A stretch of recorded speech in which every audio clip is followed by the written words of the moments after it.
প্রথম শর্তে আল্লাহ দিয়েছিলেন আনফুসাহুম, তাদের জীবন আমি কিনতে চাই। তাহলে মানুষের ভেতরে আল্লাহ জীবন যাদের কিনবে, জীবন পরিষ্কার পবিত্র শুদ্ধ হওয়ার জন্য যে দুইটা ঔষধ বললাম, আমাদের জীবনে আর যা খান যেন শিরিক থাকে না। কথা বলে না কেন? শিরিক যদি থাকে আপনার যত আমল আখলাক ছিল সব ধ্বংস হয়ে যাবে।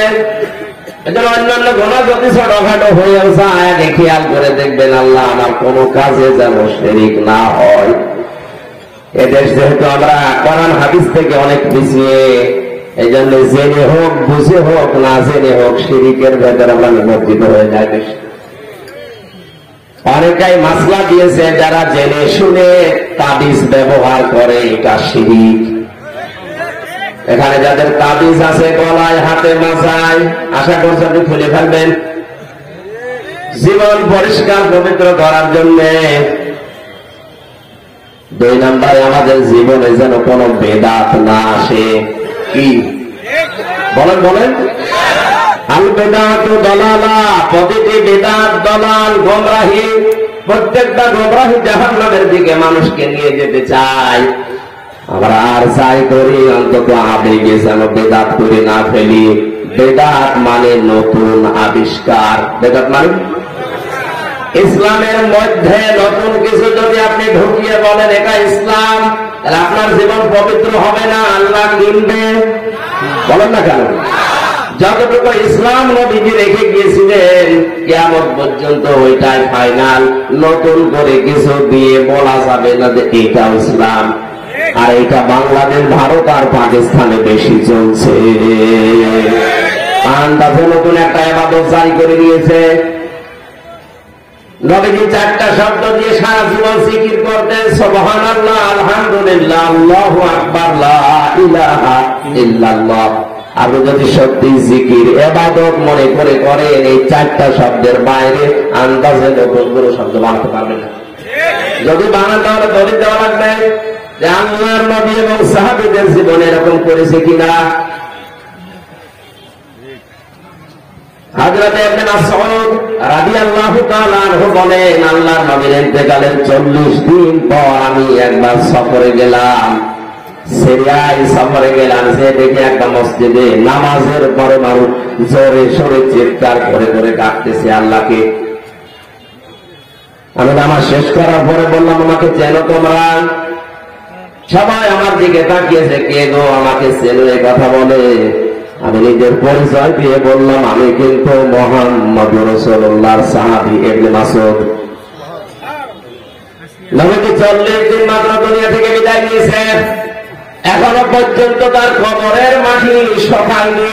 আর এর ভেতরেই তোমরা নতুন আবিষ্কার তৈরি করে ফেলেছ। ইসলামের ভেতরে নতুন করে আবিষ্কার করলে কে তোমাদের পারমিশন দিয়েছে বলো? সারাটা জীবন আমি নবীর সাথে কাটালাম, কোনদিন নবী এরকম চিৎকার করে আল্লাহকে ডাকে নাই। আরে ভাই, আপনি ইসলাম নেবেন তো নবীর কাছ থেকে না বাবার কাছ থেকে? বলেন বলেন। জীবন যদি পবিত্র না হয়, পরিষ্কার না হয়, বৈধ না হয়, আপনার জীবন যত বড় হোক, 70 না 200 বছর হায়াত পেলে আপনার জীবন আল্লাহর দরকার নেই। নবীজি খুব বেশি দিন দুনিয়ায় বেঁচেছেন তা না, মাত্র 63 বছর। কয় বছর? আর আমরা 163 বছর বাঁচলেও কিছু করতে পারি না। দ্বিতীয় পয়েন্টে আল্লাহ বলেছিলেন, আমওয়ালাহুম, তাদের মাল আমি কিনতে চাই। মালের বহু বচন আমওয়াল। মাল শব্দটা আমি 9 প্রকার পেয়েছি।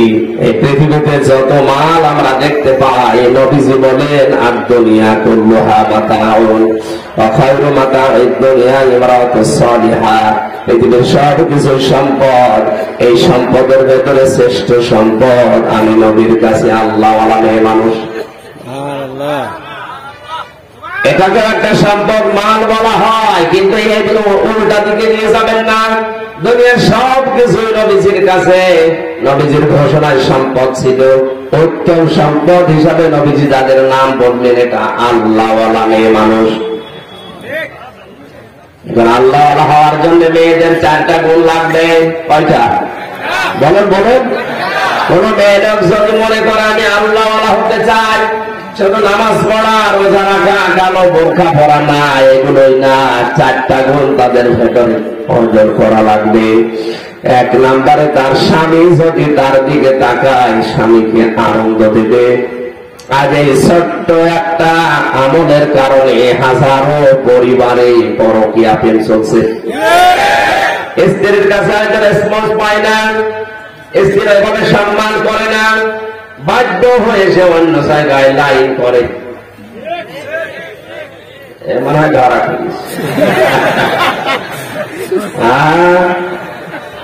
সম্মানিত মা বোনেরা, আপনারা যারা আছে, দেখেন কত স্বামী এখানে অলরেডি লাইন লাগিয়ে আছে। আমি পরকীয়া প্রেম করার জন্য উদ্বুদ্ধ করছি না। অধিকাংশ মানুষগুলো স্ত্রীর কাছ থেকে সম্মান, রেসপন্স না পাওয়ার কারণে দ্বিতীয় লাইনে এগিয়ে যায়। যে মহিলার কাছে ও যাচ্ছে, ওর ভেতরে যা আছে আপনার ভেতরে সব আছে। এক কথা বলে না কেন? হ্যাঁ, অনেক পুরুষ মানুষেরও সমস্যা আছে। জেলখানায় যাবার আগে একটা ঘটনা ঘটেছিল। এক মহিলা কল দিয়ে বলছে, হুজুর বিয়ে করলাম আশা করে, দেখি না এর মন শুধু আমার দিকে না, আর দিকে টান। ওরা ছেড়ে দিলাম, আর একটা ধরলাম, ও আল্লাহ এ দেখি 2 জায়গায় লাইন করে। এর ছেড়ে দিয়ে আর একটা ধরলাম, এর আমার মন মানুষের আরো খারাপ, 1টা 2টা 3টায় লাইন চালাচ্ছে। এরকম 2 নাম্বার পুরুষ মানুষও আছে না নেই? তিরমিজি শরীফের হাদিস, নিজের স্ত্রীর রেসপন্স, সম্মান, তার শারীরিক সব চাহিদা মেটানোর পরে যদি কোন মানুষ পরকীয়া প্রেমে লিপ্ত হয়, 3টা আযাব দুনিয়াতে আল্লাহ তার দেবেন। 1 নম্বরে তার চেহারার উজ্জ্বলতা আল্লাহ নষ্ট করে দেবেন। 2 নম্বরে পরকীয়া প্রেম এত কঠিন, জঘন্য, খারাপ, এর কারণে 2টা সংসার নষ্ট হয়ে যায়। এই মানুষের ইবাদত বন্দেগী আল্লাহ কবুল করা বন্ধ করে দেবেন। সবচাইতে বড় কঠিন বিষয়, মরণের সময় এই 2টা সংসারকে ধ্বংস করার জন্য ঈমান নসিব হবে না। সুতরাং এখনো মিথ্যা কথা না বলে এই সামিয়ানার নিচে যারা আছেন, পরকীয়া প্রেমে যদি থাকে, আপনি এখন থেকে তওবা করবেন। কারা কারা তওবা করবেন হাত তোলেন তো। অনেকে এখানে আছে, আপনি ফিরে আসবেন। সম্মানিত মা বোনেরা, বলেন এখানে আপনার সম্মান, রেসপন্স, আপনি আবেগ পূর্ণ নয়, এজন্য যদি অন্য জায়গায় যায়, এ দোষ শুধু একা হবে না, আপনারও দোষ আছে।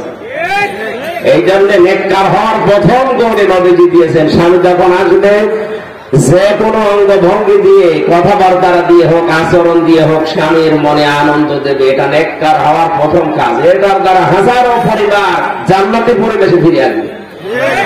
এই ছোট্ট একটা আমলের কারণে আজ হাজার হাজার পরিবার জাহান্নাম। 2 নম্বরে, কোন স্বামী যেটা পছন্দ করে ওটা যদি জায়েজ হয়, আপনার জীবন থাকতে ওটা মনে লাগবে। আমি আবার বলছি, হ্যাঁ, যদি না জায়েজ হয়, আল্লাহ রাসূলের বিরুদ্ধে যায়, স্বামী না স্বামীর বাবা হলেও মারা যাবে না।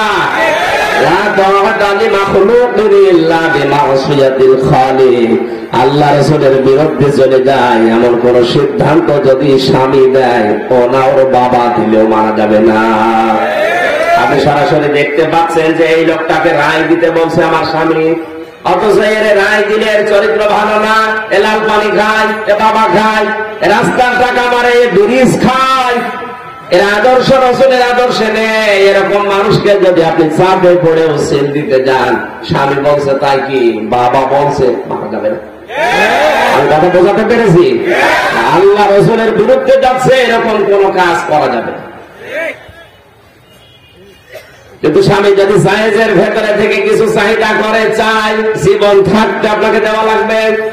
আমি 6 প্রকার মানুষের কথা পড়েছি হাদিসে। আল্লাহর নবী বলেন 6 প্রকার নারীকে আল্লাহ পাক জাহান্নামে দেবেন বিনা হিসাবে, বিনা বিচারে। জোরে বলেন নাউজুবিল্লাহ। 1 নম্বরে, যে মহিলা বিনা কারণে চুল খোলা রাখে স্বামী ছাড়া অন্যের সামনে, মেয়েদের চুল সতর, কিন্তু এটা স্বামী বাদ দিয়ে মেয়েদেরকে বলছে আপনি স্বামীর সামনে যত পারেন চুল খুলে থাকবেন।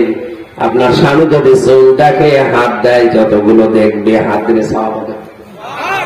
অন্য মানুষ যদি চুল দেখে, প্রতিটি চুলে যদি একটা করে গোনা হয়, যত চুল দেখেছে অতগুলো গোনা কমে যাবে। দ্বিতীয় নম্বরে, স্বামীকে যে মহিলারা সম্মান দিতে চায় না, হয়তো নিজে ধনী মানুষের মেয়ে, প্রভাব প্রতিপত্তি আছে, স্বামী একটু গরিব মানুষ, অর্থনৈতিক ভাবে দুর্বল, এই জন্য মানুষই মনে করে না, গোলামের মতো ব্যবহার করে। এরকম বউ আছে না নেই? 3 নম্বরে আল্লাহর নবী বলেন, নিজের স্বামীকে বাদ দিয়ে পৃথিবীর অন্য কোন পুরুষের সাথে যে মহিলা হাসি ঠাট্টা করে, আনন্দ উল্লাস করে, হাসি মস্করা করে, এই মহিলাকে বিনা হিসাবে জাহান্নামে দেওয়া হবে। এটা দিন দিন বেড়ে যাচ্ছে। গ্রাম অঞ্চল তো টের পাচ্ছেন না। 4 নম্বরে, যে মহিলাকে আল্লাহ অপবিত্র করে দেন, মাসে 3 দিন, 5 দিন, 7 দিন, 10 দিন, এই অপবিত্র থেকে পবিত্র হওয়ার জন্য যারা খেয়াল রাখে না নিজের শরীরকে, এই যে উদাসীন, এটা একটা আমল। প্রতি মাসে 3 দিন, 5 দিন, 7 দিন আপনাকে আল্লাহ অপবিত্র শুধু এমনিতে রাখে না, এই নাপাক রক্ত গুলো বের করে দিয়ে হাজার হাজার রোগ থেকে আল্লাহ বাঁচিয়ে দেন। বিজ্ঞান প্রমাণ করেছে, রক্ত যদি মহিলাদের না আসতো, কোন মহিলা 2-3 মাসের পরে আর সুস্থ থাকতো না, এমনি অসুস্থ হয়ে মরে যেত। এটা তৈরি হয়েছিল হযরত আদম আলাইহিস সালামের ওই স্ত্রী যখন জান্নাতের ওই নিষিদ্ধ গাছটা ছিঁড়তে যাচ্ছিলেন, গাছটা বারবার কেঁদে কেঁদে বলেছিল, আমাকে ছিঁড়বেন না, আমি নিষিদ্ধ, আল্লাহ পাক আমাকে নিষিদ্ধ করে দিয়েছে। শয়তান যেহেতু ধোঁকা দিয়েছিল হযরতে হাওয়াকে, এটা তাফসীরে ফি জিলালিল কোরআনে আছে, তিনি জোর করে যখন ছিঁড়তে গেছে, যখন গাছের ওই পাতার বোটা থেকে রস পড়ছিল ফোঁটা ফোঁটা, গাছটা আঘাত পেয়েছিল, বরদোয়া দিয়েছে, রব্বুল আলামিন আমার শরীর থেকে যে মহিলা রক্ত ঝরিয়েছে, কষ ঝরিয়েছে, যখন প্রাপ্ত বয়স্ক হবে ওর শরীর থেকে তুমি এভাবে রক্ত ঝরিয়ে নিল। ওই দিন থেকে কিয়ামত পর্যন্ত যত নারী দুনিয়াতে আসবে, গাছের এই বরদোয়া তাদের সাথে লেগে আছে। এজন্য অপবিত্র হওয়ার পর থেকে পবিত্র হওয়ার জন্য যারা খেয়াল রাখে না, চেষ্টা করে না, এদেরকে জাহান্নামে যাওয়া লাগবে। 5 নম্বরে, অন্যের সুখে যারা হিংসা করে, এটা মেয়েদের ভেতরে নেই, এইটা সবচেয়ে বেশি। অন্যের সুখে যারা হিংসা করে, আমার হোক, ওর যেন না হয়। আমি জেলখানায় থাকতে আমার দাদা মারা গেছে, উনি একটা গল্প বলছিলেন বেঁচে থাকতে। এক লোক মাঠে চাষ করতে গিয়ে একটা পাথর পেয়েছেন, পাথর একটু নাড়া দিলে, ঘষা দিলে একটা দৈত্য বের হয়, ডাক দিয়ে বলে, মালিক কি চান বলেন, আমি এনে দেব, কিন্তু সাবধান, আপনি যা চাবেন আপনাকে দেব, আর আপনার পাশে যে থাকবে ওই জিনিস তার ডবল হয়ে যাবে, তোমার দরকার নেই। বাড়িতে যাই স্ত্রীকে বলছে, কুদরতের পাথর রেখে দাও, সাবধানে, আমি মাঠে গেলাম, কিন্তু সাবধান, ঘষা যেন না লাগে। মেয়েদের যেটা নিষেধ করবে তখন ওটা বেশি করবে। ও গেছে মাঠে, চিন্তা করছে কি আছে এর ভেতরে, স্বামী বলে গেল,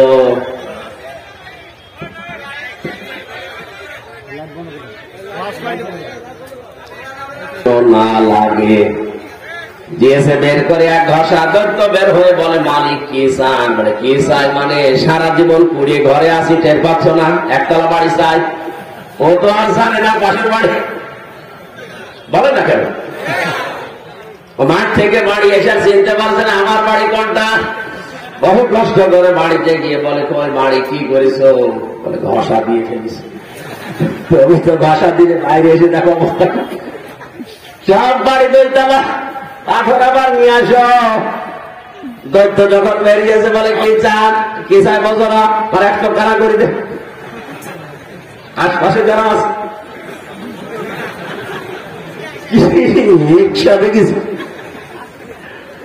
সম্মানিত মা বোনেরা, জাহান্নামে যাওয়ার অন্যতম কারণ এই হিংসা, এটা দূর করা লাগবে। এটা মেয়েদের ভেতরে সবচাইতে বেশি। মেয়েবাক আমার উপরে রাগ করে এই কারণে। আর একটা হাদিস বলছে, মুসলিম শরীফের হাদিস 3252 নম্বর হাদিস, 6 নাম্বারটা একটু ঝামেলা, এটা বলার দরকার না। যারা কথায় কথায় মিথ্যা কসম করে, গীবত করে, মিথ্যা কসমটা একটু বেশি। কিছু যদি চুরি হয় এলাকায়, ছেলের মাথায় হাত দিয়ে আন্দাজে কসম কেটে ফেলে। পৃথিবীর কারো মাথায় হাত দেওয়া, মসজিদে উঠে কোরআন মাথায় নিয়েও কসম করা যায় নেই। কসম করা যায় যাচ্ছে শুধুমাত্র আল্লাহর নামে। আর বেশি বেশি যারা কসম করে এদের উপরে আল্লাহ লানত দেয়। আল্লাহ মেয়েদেরকে চায় 6টা কাজ থেকে যেন হেফাজত রাখেন, জোরে বলেন আমিন। নেককার হওয়ার 2 নম্বরে বলেছিলাম, স্বামী যেটা পছন্দ করে যদি জায়েজ হয়। প্রত্যেকটা স্বামী পছন্দ করে বিয়ের পরে আমার মা বাবা যেন আমার সাথে থাকে। আসতে বলে, এটা হাজারো পরিবারে এটা না। আপনি নামাজ পড়তে পারেন, রোজা রাখতে পারেন, বোরকা পড়তে পারেন, নেককার হতে পারেন। 4 নম্বরে স্বামীর সম্পদ এবং সন্তান এগুলো হেফাজত করা, দ্বীনের পথে রাখা। আল্লাহ মেয়েদেরকে এই গুণ অর্জন করে নেককার হওয়ার তৌফিক দিন আমিন। আমি আজটা শেষ করতে পারছি না, আমাদের আর 5 মিনিট আছে মাত্র।